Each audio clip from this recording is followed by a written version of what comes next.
Hi, this is Pastor John. Can you believe it is already August 4th, 2020?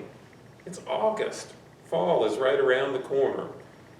Now, I would say how time has flown. But I think all of us kind of feel beaten up and feel like time hasn't been flying so fast this year.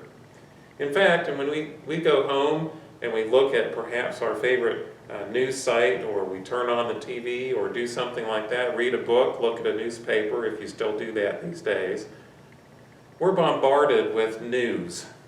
And you know, it doesn't seem to be good news we're bombarded with that much.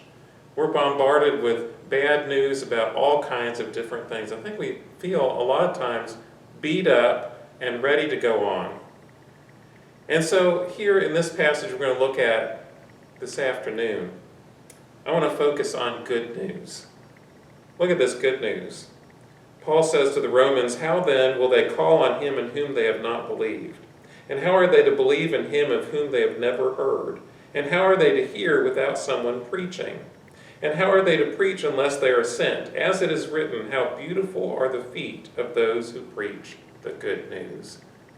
Don't we just need to hear some good news? I like to hear it. I like to hear that people are once again able to get together to fellowship together. I like to hear that people are studying the Bible again, coming to worship again. Those are good things, good news.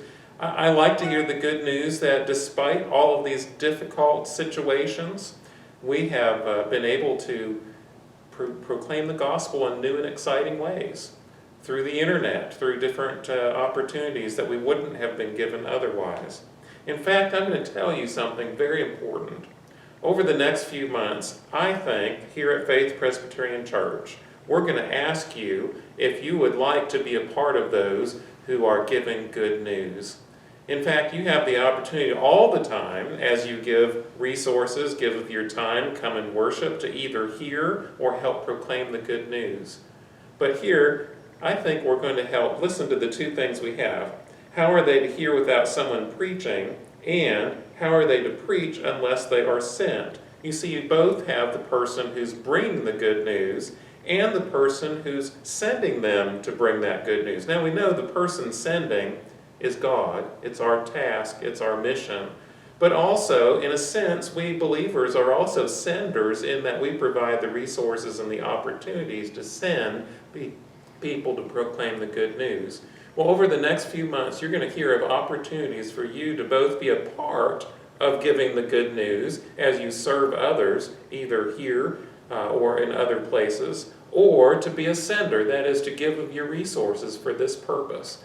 You see, we need to be giving the good news. And of course, this good news is the gospel of Jesus Christ. You see, it's the Word of God, the Word that can save souls, the implanted Word that's the Word of truth through which people can be born again, the Word which is able to equip and train people for ministry, the Word which is able to save His people. Don't you want to be a part of sending the good news?